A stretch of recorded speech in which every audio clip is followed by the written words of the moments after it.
Patuloy pa rin umiiral ang southwest monsoon o habagat sa malaking bahagi ng ating bansa at magdadala pa rin ito ng mga pag-ulan dito sa buong bahagi ng Luzon, lalong-lalo na dito sa may kanluran ng northern at central Luzon, kung saan hanggang mga malalakas po yung mga pag-ulan na posible nating maranasan. Kaya doble ingat sa ating mga kababayan sa banta ng mga pagbaha at pagguho ng lupa. At sa kasalukuyan po, wala tayong minomonitor na low pressure area sa anumang bahagi ng ating bansa, ngunit meron tayong minomonitor ng mga cloud cluster dito sa kanluran ng northern Luzon, maging dito din sa silangan ng Luzon, kung saan ito pong mga kaulapan dito sa may kanluran ng northern Luzon as early as po as today or ngayong araw ay posible po itong magkaroon na ng defined circulation or maging isang ganap na low pressure area. Kapag po ito ay naging isang ganap na low pressure area, posible po itong magdulot ng mga pag-ulan sa ilang areas ng northern Luzon, and ang nakikita po natin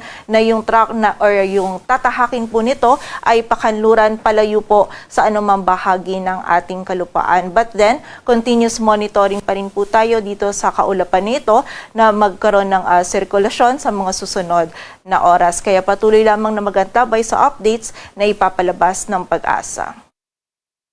At para naman po sa mga pag-ulan na dala pa rin ng habagat, posible po yung 50 to 100 millimeters of rainfall o yung mga malalakas na pag-ulan dito sa bahagi ng Zambales, Pangasinan, La Union, Benguet, maging dito din sa Ilocos Sur at Abra. At posible pong magpatuloy hanggang bukas yung mga pag-ulan nito, lalong-lalo na dito sa area ng Pangasinan at Zambales. Kaya naman patuloy pong pag-iingat sa ating mga kababayan dyan, and makapag-ugnayan din po tayo sa ating mga LGU para sa aksyon na kailangan natin gawin para sa ating kaligtasan.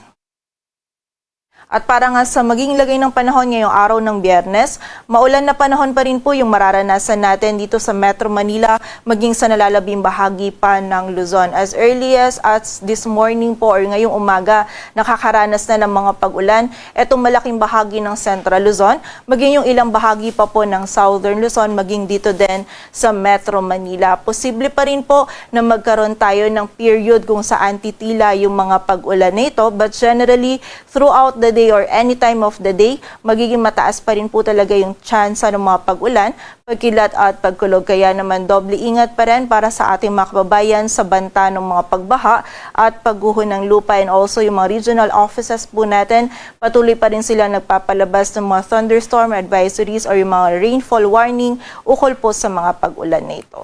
Agwat ng temperatura dito sa Metro Manila ay mula 25 to 30 degrees Celsius.